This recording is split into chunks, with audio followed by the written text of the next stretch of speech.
বিয়ের আগে girlfriend boyfriend একসাথে ঘুমাই যদি পাপ হয়?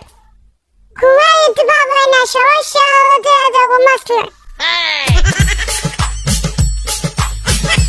কি বাবা, তোর মন খারাপ কেন? আজকে আমি পুশ আপ টেস্ট করাইতে যাবো তো সেই কারণে। এত মন খারাপ করে কি আছে? আগের বার আমি থুতু টেস্ট করাইতে গেছিলাম, ডাক্তার আমার জিভটা কাইটে ফেলছে। এখন আবার পুশ আপ টেস্ট করাইতে যাবো, কে জানে কি না কি কাইটে ফেলে। বলতে তুই স্টেজের বিদ্যাসাগর কি চিনাস? না ম্যাডাম। নিউটন কি চিনাস? না ম্যাডাম। আমি তো মনোযোগ দিয়ে তাহলে কি চিনতে পারবি? আচ্ছা ম্যাডাম, আপনি ছবি আন্টিকে চিনেন? না, কেন চিনছি? আপনার সাবের উপর নজর দেন, তাই নি চিনতে পারবে। কালকে যিনি আমার ফোন রিসিভ করছিল উনি কি তোমার স্বামী ছিল? পেয়েছি, তুমি কি বলো? ও সরি, বলে গেছে। তাহলে উনি কে ছিল? ও আমার ছেলে ছিল, ক্লাস 10-এ পড়ে। তুমি প্রতিদিন কেন ছোট ছোট ড্রেস পরে অফিসে আসো? সামনে তো ওদের কম বেতন দেন, তার কারণে আমি বড় বড় ড্রেস কিনতে পারি না, ছোট্ট ড্রেস পরে আসি। তাহলে পরের মাস থেকে তোমার আমি বেতন দিব না। আমি আবার তোমার কবে ধোকা দিলাম?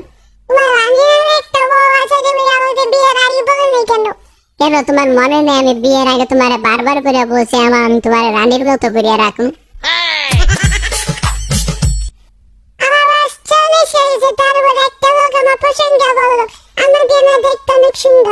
নিশ্চয়ই এটা বারবারিয়ালা সাব্বির ছিল।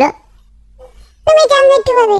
আরে ওর কাছে সব বান্দাসুরা পুরান মডেলের জিনিস ভালো লাগে, এই কারণে এই কথা বলছি। Oh no! আমার বাবা বলে জানিয়ে দিয়ে আবার পরীক্ষা ফেলে দিলে আমার 30টা ওয়ালা সিটি দিয়ে দিবে। তাহলে তো ভালোই, আমার বাবু বলছেন যদি এবার পরীক্ষা ফেল করি তাহলে আমার একটা রিক্সা কিনে দিবে। তুমি কি দুপুরের খাবার খাইছো? তুমি কি দুপুরের খাবার খাইছো? আমি তোমাকে প্রথমে জিজ্ঞাসা করেছি। আমি তোমাকে প্রথমে জিজ্ঞাসা করেছি। তুমি আমাকে কপি করো কেন? তুমি আমাকে কপি করো কেন? তাহলে শপিং করতে যাই। হ্যাঁ, আমি দুপুরের খাবার খাইছি।